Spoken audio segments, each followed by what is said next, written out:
Olá pessoal, dando continuidade à nossa aula sobre fundos imobiliários, vamos entrar agora mais no tópico sobre os indicadores, né? Quais são as principais métricas, o que a gente tem que estar atento ao avaliar um fundo imobiliário. Então basicamente, focando aqui na tela, a gente vai conseguir olhar aqui a vacância dos fundos imobiliários. O que significa a vacância, né? A vacância é basicamente as vagas não preenchidas, digamos assim, né? A capacidade do fundo imobiliário de receber aluguel, de ocupar aquele ativo fisicamente e financeiramente, né?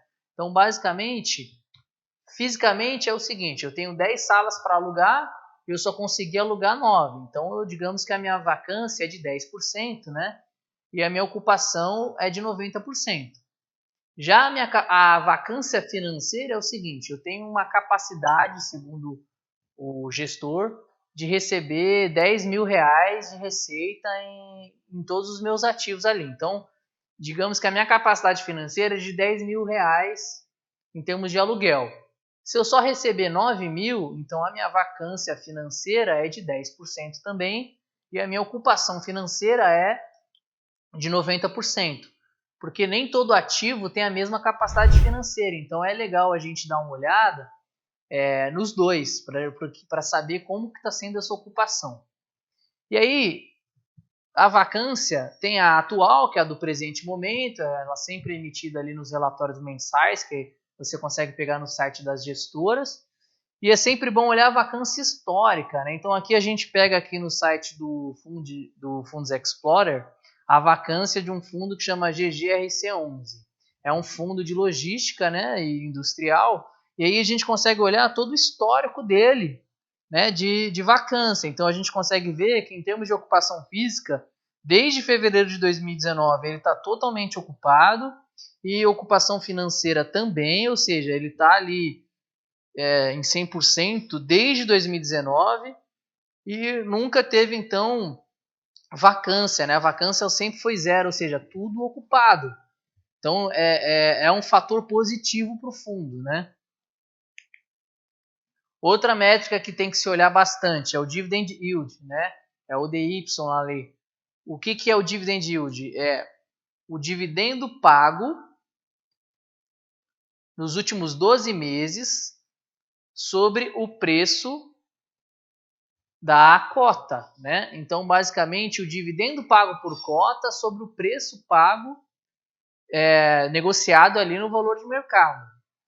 E ali, o que tem que ter atenção no dividendo, né? Atenção na consistência do dividendo, porque tem que olhar todo o histórico de pagamento, se realmente, porque ele pode ter um evento extraordinário, não recorrente, que inflou o resultado, e aí o dividend yield, né? Ou seja, pode soar muito grande, pode soar que a empresa está pagando mais do que de fato ela está realmente tem histórico. Por exemplo, ela vendeu um imóvel e aí ela distribuiu aquele lucro extraordinário ali naquele período, ela vai ter um grande dividend yield daquele mês. Se você olhar para trás, você vai ver que não é exatamente aquilo, né? Então, não pode exatamente só olhar de um período, tem que olhar o histórico. Atenção ao período de renda mínima garantida. Muitos fundos, principalmente os fundos de desenvolvimento, quando eles estão a mercado, o que vai acontecer? Eles vão receber aquele dinheiro, vão captar e vão fazer um empreendimento. E demora para vender o empreendimento, ou seja, vai demorar para ter resultado. E aí, para incentivar o mercado, o que ele faz? Eles fazem uma renda mínima garantida nos primeiros meses, geralmente no primeiro ano. E aí você tem um dividendo pago mensalmente, que muitas vezes pode parecer muito bom, mas na verdade aquilo é caixa do próprio fundo, né? Que nada mais é que o dinheiro dos acionistas lá na oferta pública lá, fez a captação, por exemplo, de 100 milhões, usou 80 milhões, e os outros 20 milhões ele está usando para distribuir em renda mínima garantida. Então, tem que tomar cuidado, tem que estar atento, isso não tem como o cara esconder, né? Isso está no prospecto, isso está nos relatórios, você acha nos fundos ali, no Funds Explorer, você acha no Clube de FIIs, você acha no Google facilmente pesquisando pelo ticker do fundo que você está procurando.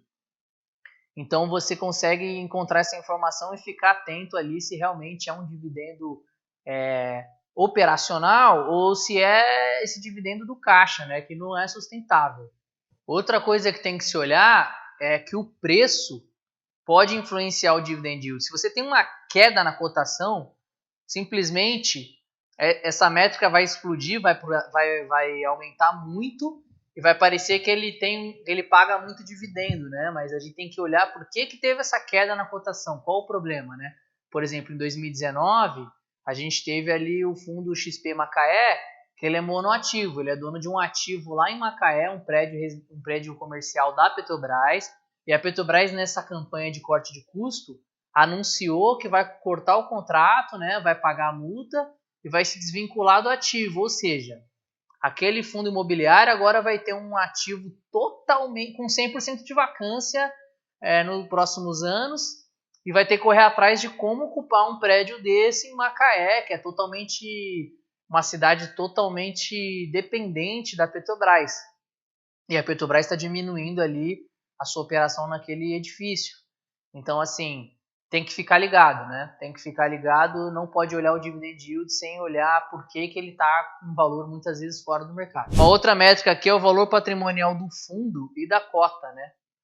Porque basicamente a gente tem dois valores ali. A gente tem o valor do fundo no mercado, que é a cota a mercado, e você tem o valor patrimonial, que é feito através de uma auditoria, uma empresa especializada em ativos imobiliários, ela vai lá e precifica quanto vale aqueles ativos. E aí o somatório de todos os ativos dá o valor patrimonial do fundo. Então, quando você tem ali o preço de uma cota e o valor patrimonial dividido por todas as cotas, você tem ali o preço sobre o valor patrimonial, né? E aí você consegue calcular como que aquele ativo como que aquele fundo está em relação ao seu valor patrimonial. Então, diversas vezes, principalmente no passado, a gente via esse valor menor que 1, ou seja, o valor patrimonial estava maior do que o valor de mercado, né? Do que o preço das cotas. Isso quer dizer que se você pegasse aqueles ativos e vendesse, você ia ainda ter lucro, né? Porque você comprou todos aqueles ativos por meio do fundo imobiliário a um preço de mercado muito maior. Isso porque os fundos imobiliários eles eram um pouco subprecificados no passado, até por conta de taxas de juros muito altas. Os fundos imobiliários são muito correlacionados com taxas de juros, principalmente a Selic. Então, como a gente teve a baixa muito alta da Selic, os fundos imobiliários começaram a aumentar o valor de suas cotas em bolsa, é uma corrida até dos investidores em procurar uma rentabilidade melhor.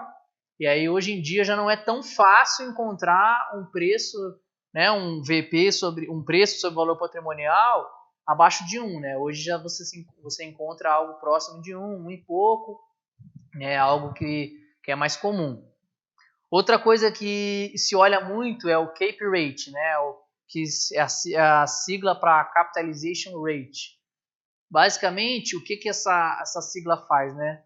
É avaliar a taxa de retorno implícita de um ativo específico. Por exemplo, o fundo tem um ativo lá que vale 100 milhões de reais. Ele pagou 100 milhões de reais. Não, desculpa, vamos ao exemplo aqui um imóvel de 50 milhões de reais e ele tem uma receita de aluguel de 400 mil por mês, tá?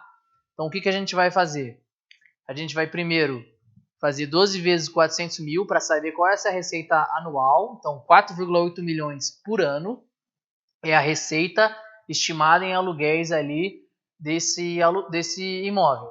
E aí a gente vai pegar e vai dividir os 4,8 milhões de receita do aluguel e dividir por 50 milhões, que é o custo de aquisição desse imóvel. Então a gente vai chegar em 0,096 ou 9,6% de cap rate, né? Vale ressaltar aqui que esse é uma métrica ativo a ativo, né? você não tem um Cap Rate do fundo imobiliário, você tem um Cap Rate de cada ativo, cada imóvel do fundo, né? Tem o seu Cap Rate, geralmente ele é divulgado principalmente no momento de aquisição, para se ter uma ideia da métrica, né, de quanto é a valorização, né? Você investiu 50 milhões e a ideia é que você receba em torno de 9,6% ao ano, né?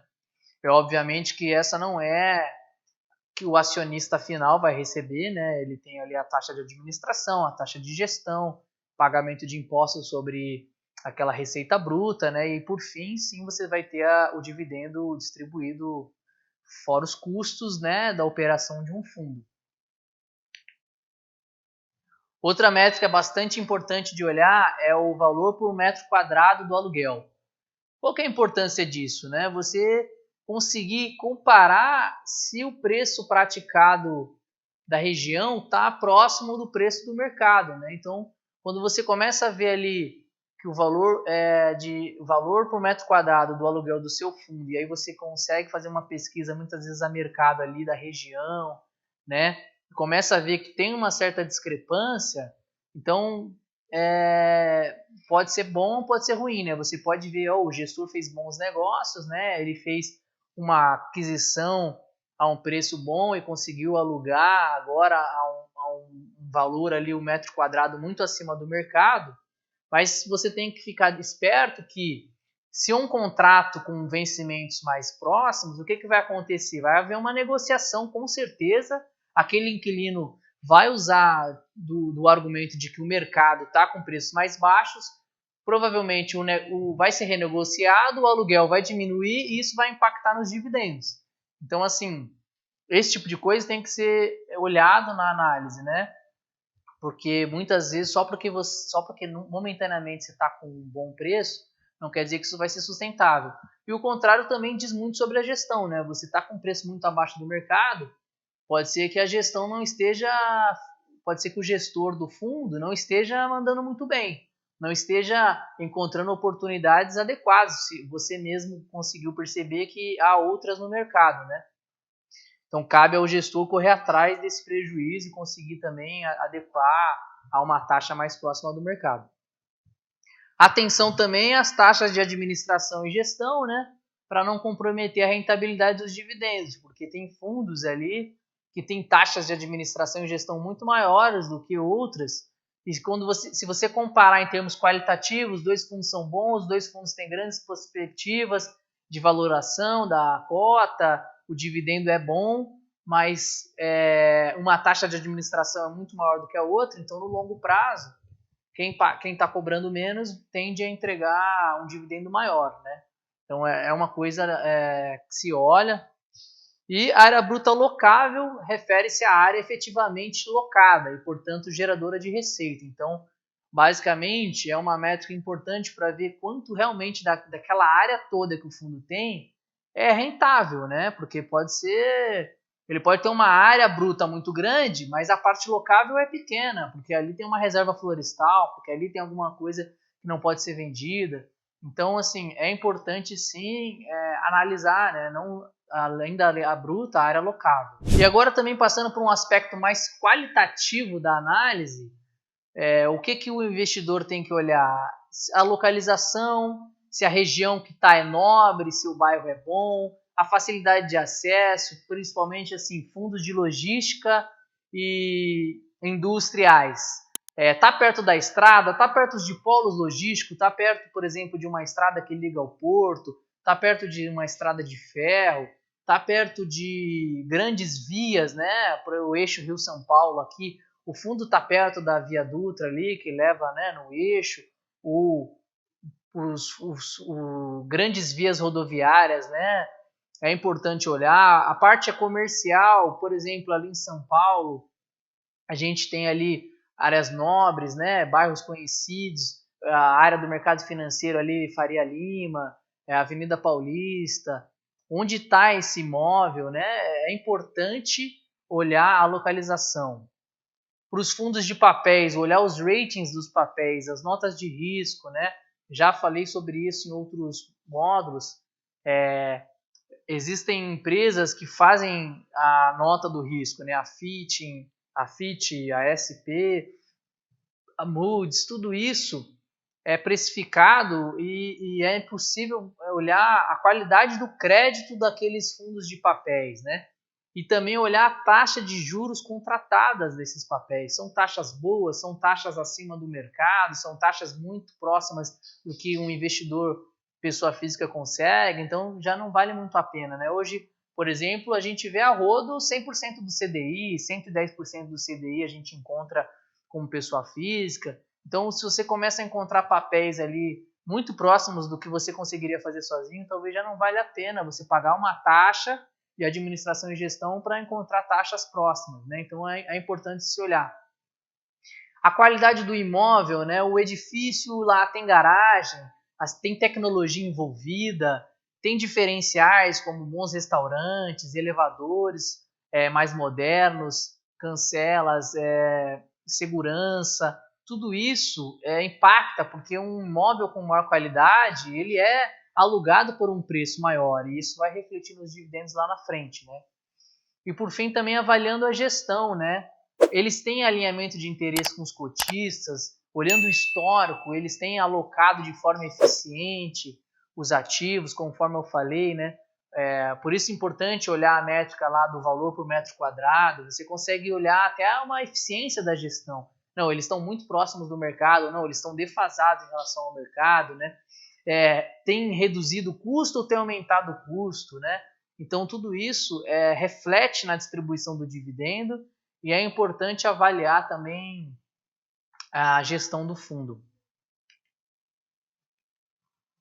Pessoal, nessa aula a gente falou mais sobre os aspectos ali de como avaliar um fundo de maneira geral, o que deve se estar atento, quais os principais indicadores, os aspectos.